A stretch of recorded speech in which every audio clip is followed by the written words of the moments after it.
Mesdames et messieurs, bonsoir, ravi de vous retrouver. Une nouvelle édition de Direct pour ce dimanche 3 mai 2026.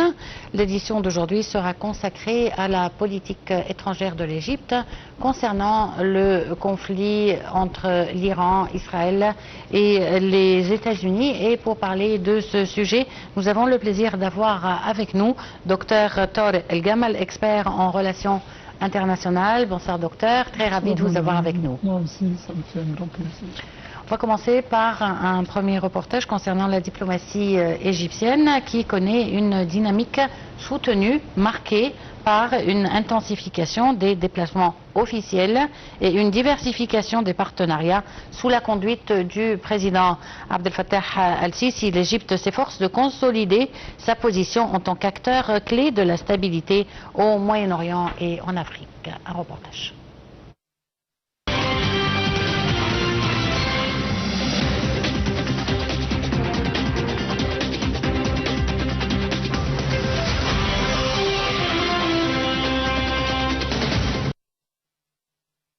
Au cours des dernières années, les visites présidentielles et ministérielles se sont multipliées, traduisant une volonté claire d'élargir les horizons diplomatiques. Le président Abdel Fattah el-Sisi a effectué plusieurs tournées dans les pays du Golfe, renforçant la coopération stratégique. Ces visites ont permis de consolider les relations économiques et de coordonner les positions face aux défis régionaux. Par ailleurs, l'ouverture sur le continent africain constitue une priorité majeure. L'Égypte a intensifié ses échanges avec plusieurs pays d'Afrique subsaharienne, notamment à travers sa participation active au sommet. Sur le plan international, le Caire maintient également des relations équilibrées avec les grandes puissances, des rencontres régulières avec des dirigeants européens ainsi qu'avec des responsables témoignent d'une diplomatie pragmatique visant à diversifier les partenariats et à attirer les investissements étrangers. En parallèle, l'Égypte accueille de nombreuses délégations étrangères, confirmant son rôle de plateforme de dialogue. Des sommets et conférences organisés au Caire permettent de traiter des questions majeures telles que la sécurité régionale, la lutte contre le terrorisme et les enjeux économiques mondiaux. Cependant, cette diplomatie active fait face à des défis, notamment dans un contexte international marqué par des tensions géopolitiques et des crises économiques. L'Égypte doit ainsi concilier ses intérêts nationaux avec les équilibres régionaux et internationaux. La diplomatie égyptienne se distingue par son dynamisme et sa capacité d'adaptation. À travers ses déplacements extérieurs et ses multiples initiatives, elle confirme la volonté du Caire de jouer un rôle influent sur la scène internationale et de contribuer à la stabilité régionale.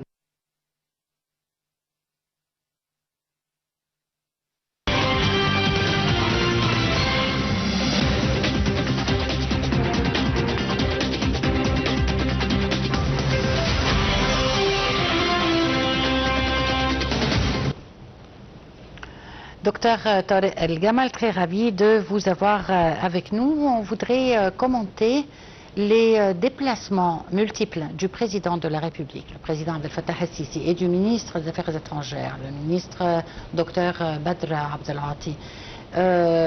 S'il désire aboutir à quelque chose, c'est qu'il désire aboutir à une stabilité régionale. Est-ce que vous pensez que ces efforts qui ont été déployés par l'Égypte dans ce sens vont en quelque sorte essayer d'apaiser la situation? Oui, je suis tout à fait d'accord parce que ça se voit depuis l'arrivée du président Sisi à son pouvoir.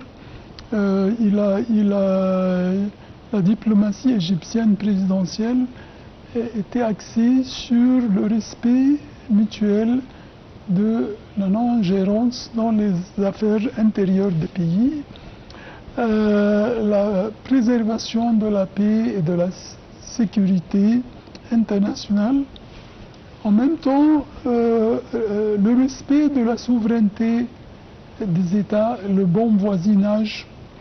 En plus,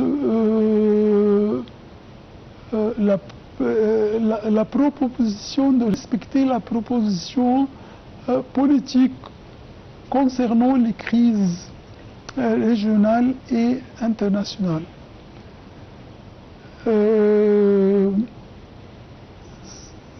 Ces principes étaient un point de départ pour l'intense activité diplomatique égyptienne sur tous les niveaux, face aux crises et aux défis, ceci a présenté un rôle très axial pour l'Égypte géopolitique. En plus, l'Égypte s'est attachée à une grande importance à la convergence des efforts diplomatiques régionaux et internationaux pour réduire les tensions et élaborer des mécanismes efficaces face aux défis actuels. Et à ce point, ça se voit bien sûr, et tout le monde a vu tous les efforts qui étaient réalisés par l'Égypte concernant la situation de Gaza. Et comment l'Égypte a pu réaliser, a pu organiser le sommet de Gaza avec la présence des hauts responsables, des dirigeants des pays. Je n'exagère pas quand je dis des dirigeants des pays du monde, et aussi bien sûr avec la présence du président américain Donald Trump. Et en plus, il est à noter de ne pas oublier COP27 qui avait lieu à Sharm el-Sheikh. Et comment l'Égypte a bien réalisé un grand progrès concernant le changement climatique à cette époque et jusqu'à présent. Concernant aujourd'hui, bien sûr,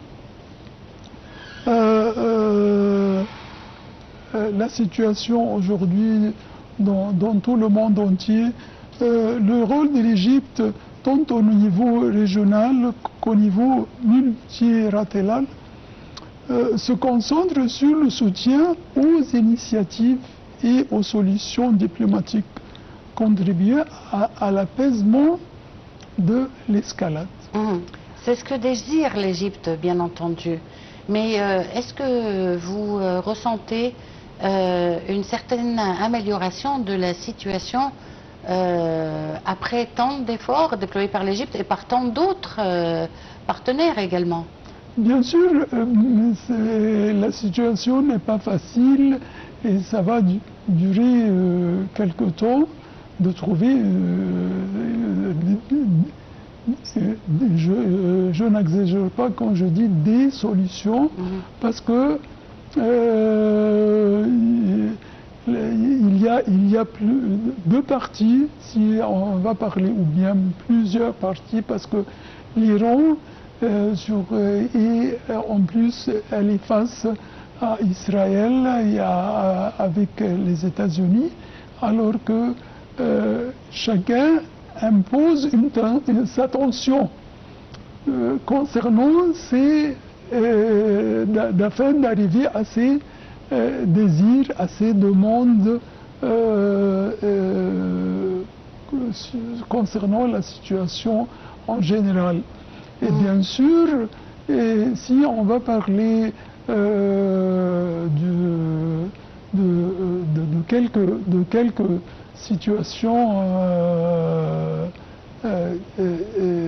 politiques, mais il est très important, très nécessaire de parler de la situation économique qui va toucher tout le monde entier. Et bien sûr, les efforts qui ont été réalisés à Islamabad, avec la présence de l'Égypte, de l'Arabie Saoudite, de la Turquie, ça éprouve comment la situation est très sensible, demande beaucoup des efforts. Et chacun, je parle des deux parties, l'Iran et bien sûr les États-Unis avec Israël, chaque partie impose sa tension afin de réaliser ses demandes. Mais ça se voit que cette situation touche tout le monde entier. Et surtout si on va parler actuellement sur le niveau économique, sur le niveau de la sécurité alimentaire. Ça touche tout le monde. Ça touche tout le monde, docteur Tarek, mais le conflit continue quand même. Je veux dire, même les États-Unis et l'Iran certainement et Israël, ils souffrent économiquement, et non seulement cette souffrance se restreint à leur pays, mais elle s'est étendue au monde entier. Bien sûr. Et ça, c'est un point de départ pour tous les pays qui sont en train de réaliser des grands efforts afin d'arriver à une solution qui est acceptable par les deux parties, alors que il est très nécessaire que même si on jette un coup d'œil sur ce qui a été annoncé par le président Donald Trump hier, avant-hier, c'est que ça se voit que même les États-Unis trouvent que la situation entre les deux parties est devenue très touchante pour les deux. Et en plus, il est nécessaire de trouver une solution valable et efficace afin de ne pas continuer cette crise qui va toucher tout le monde. Alors que, bien sûr, il y aura un apaisement afin d'arriver à des solutions qui conviennent les deux parties. Et de mon opinion, oui, l'Iran va toujours travailler sur le dossier d'Hormuz.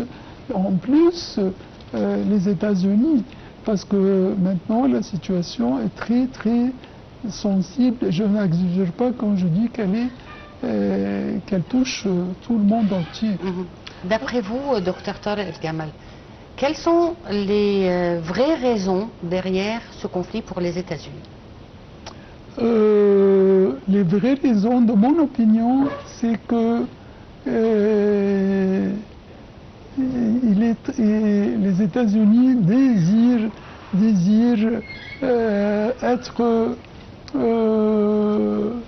défendeurs pour, premièrement, pour Israël. En même temps, ça se voit que Israël dépend sa puissance des États-Unis. Et alors que le président Trump a donné c'est-à-dire a ouvert ses portes pour Israël afin d'être avec Israël face aux défis de l'Iran. En réalité, ce n'est pas encore la question, ce n'est pas encore une question de guerre militaire, mais c'est une question aussi de baisser la puissance, non pas nucléaire de l'Iran, mais aussi de baisser la puissance économique sur tous les niveaux concernant l'Iran dans la région. Mais est-ce que vous pensez que les États-Unis continuent à être derrière Israël avec la même ambition, ou bien ils commencent un petit peu à calculer ce bien support. sûr, votre dernière phrase est très importante et très nécessaire de calculer avec Israël, ou bien face, je n'exagère pas quand je dis, les États-Unis étaient avec Israël. Maintenant, face aux intérêts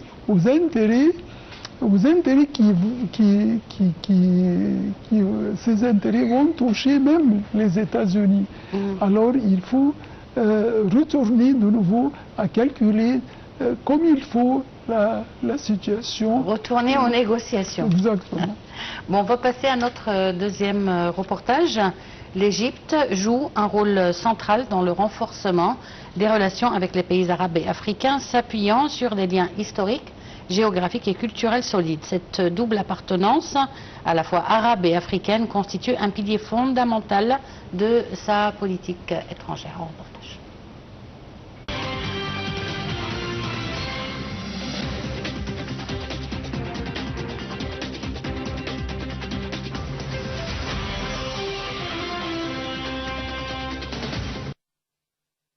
Sur le plan arabe, le Caire entretient des relations étroites avec les pays du Golfe. Ces relations reposent sur une coopération économique importante, des investissements mutuels et une coordination politique sur les grandes questions régionales. L'Égypte défend également des positions communes visant à préserver la stabilité et la sécurité du monde arabe. Par ailleurs, la coopération avec les pays africains connaît un nouvel élan ces dernières années. L'Égypte renforce sa présence au sein de l'Union africaine et développe des partenariats dans plusieurs domaines, notamment les infrastructures, l'énergie et la gestion de l'eau. Le fleuve demeure un enjeu stratégique majeur, incitant l'Égypte à intensifier le dialogue et la coopération avec les pays du bassin. Dans le domaine économique, l'Égypte cherche à renforcer les échanges commerciaux avec ses partenaires arabes et africains. Elle participe à des initiatives régionales visant à faciliter le commerce comme la zone de libre-échange continentale africaine, tout en encourageant les investissements dans des secteurs clés tels que l'industrie, l'agriculture et les transports. Sur le plan politique et sécuritaire, l'Égypte œuvre à la résolution des conflits et à la promotion de la stabilité. Elle joue un rôle actif dans plusieurs dossiers régionaux, notamment en Libye, au Soudan et dans la bande de Gaza, en soutenant les efforts de médiation et les solutions politiques.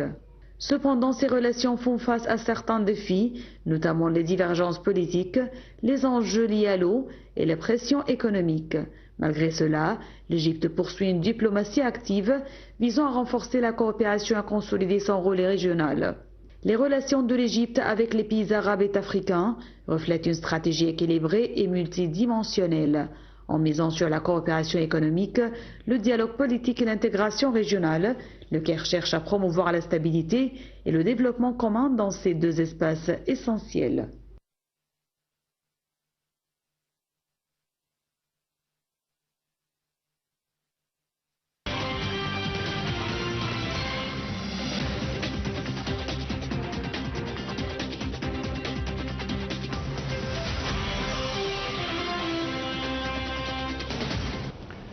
D'après ce reportage, Dr Tarek El Gamal, l'Égypte regagne sa place pleinement dans le monde arabe et dans le monde africain.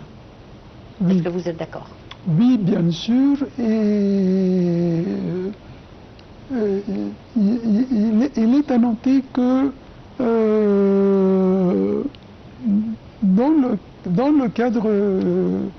dans ce cadre, le rôle de l'Égypte, tant au niveau régional qu'au niveau multilatéral, se concentre sur le soutien aux initiatives, comme je l'ai déjà dit, et aux solutions diplomatiques contribuer à l'apaisement des défis, des crises, des escalades.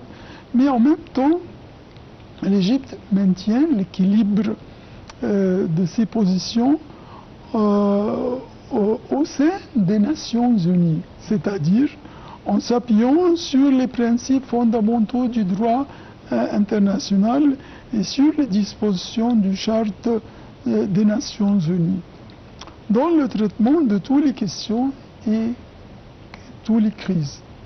Et bien sûr, ça se voit comment l'Égypte, en 1900, il est à noter, en 1919, l'Égypte a pris son rôle à être la présidente de l'Union africaine en 1919. Ce qui a précisé comment l'Égypte a donné de soutien aux relations africaines et comment l'Égypte a donné de soutien face au terrorisme au continent africain, comment l'Égypte a donné soutien à la sécurité alimentaire, au développement en Afrique. Et ça se voit que toujours, de temps en temps, ça se voit comment l'Égypte donne son soutien au pays même qui a pris, chaque pays qui a pris la présidence de l'Union africaine durant les dernières années. Docteur, là je voudrais juste vous arrêter pour commenter quelque chose. Si l'Égypte a pris cette place régionale et je dirais internationale même, c'est parce que, comme vous le dites, elle respecte la charte les principes de la Charte des Nations Unies, le bon voisinage, les droits de l'homme, etc., etc., alors que les États-Unis ne le font pas. Alors, comment expliquez-vous cela?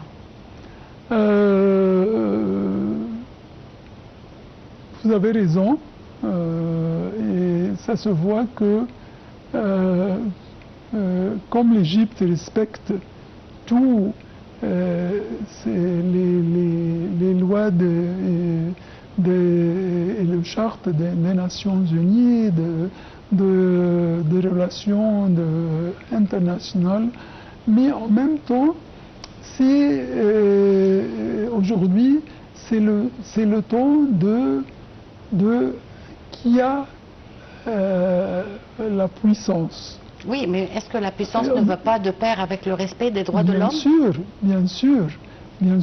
Et ça se voit que comment il y avait des manifestations aux États-Unis, même dans des cités aux États-Unis, qui étaient une surprise. Une surprise, et je n'exagère pas quand je dis c'était une surprise contre la politique. Et en Israël aussi. Et en Israël aussi. Mais il y a une différence parce que quand on dit Israël aussi, non, les États-Unis étaient la haute parole concernant les droits de l'homme. Alors où sont les droits de l'homme maintenant? Si on va parler de Gaza, si on va parler du Venezuela, même du Venezuela, ce que a été comment je n'exagère pas quand je dis comment ils ont le mot arraché, comment ils ont arraché le président de Venezuela, alors que de sa chambre à coucher, avec sa femme, oui, avec sa femme, je veux dire. alors que c'est le moment, aujourd'hui c'est le moment de qui est le plus fort, qui est la puissance, et ça se voit, c'est très clair. Et je n'exagère pas quand je dis que même l'Union européenne était contre. Et ça se voit, la situation de la France, l'Italie, qu'est-ce qu'a dit la PM italienne, le président Macron, ça se voit. Et même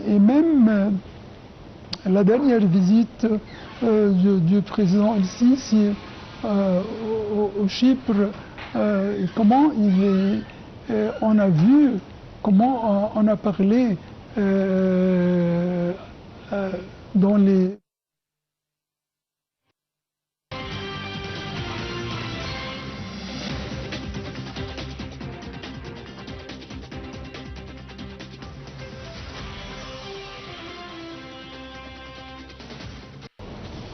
On va passer à notre troisième et dernier reportage. Le président américain Donald Trump a annoncé samedi qu'il allait étudier un nouveau plan de Téhéran de règlement du conflit au Moyen-Orient, avertissant qu'il avait peu de chances de l'accepter et laissant planer la menace de nouvelles opérations militaires. La situation entre les deux pays est toujours dans l'impasse depuis l'entrée en vigueur d'un cessez-le-feu le 8 avril, après quasiment 40 jours de frappe israélo-américaine sur l'Iran et des représailles, bien entendu, de Téhéran dans la région. Sarah Al-Maghrabi et les détails.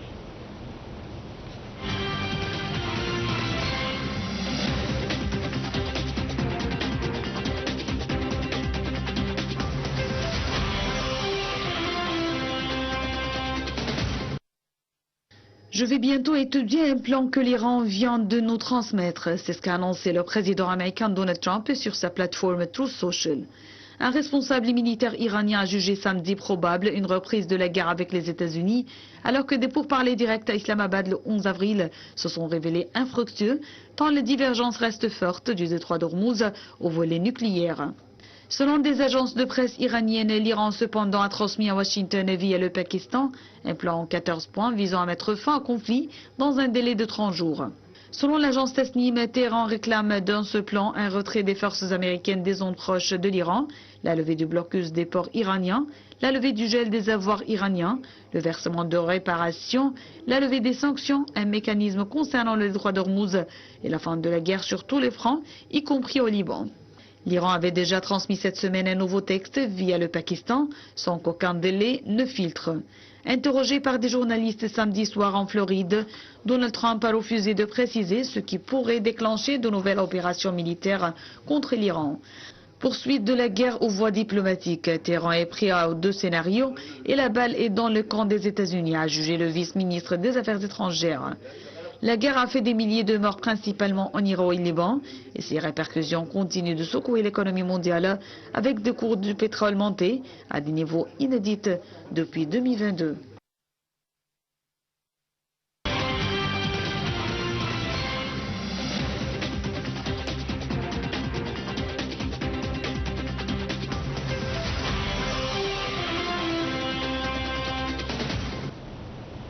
Alors, docteur Tarek El-Gamal, ma dernière question va concerner le président Donald Trump qui va étudier le plan d'arrêt du conflit présenté par Téhéran. Il a promis qu'il allait l'étudier. Qu'en pensez-vous? Je pense bien sûr, les demandes de l'Iran seront étudiés par le président Trump. Et il est à noter que le président ici, on n'oublie pas l'appel qui avait eu lieu il y a une semaine, appel direct au président, Trump d'arrêter, que c'est lui le seul qui peut arrêter cette guerre et réaliser le cessez-le-feu. Et même le président Trump a salué les efforts de l'Égypte et même il l'a dit avec un petit mot, l'Égypte est le brouillon de calmement afin de réaliser le cessez-le-feu. Et le brouillon de calmement afin de réaliser le cessez-le-feu. Alors que ça se voit très bien comment le rôle axial de l'Égypte dans la région. Docteur Tarek Gamal, on arrive ainsi à la fin de cette édition de Direct. Je vous remercie beaucoup d'avoir été parmi nous et on va terminer par les activités présidentielles pendant la semaine écoulée. Merci de nous avoir suivis et à demain avec un nouveau collègue.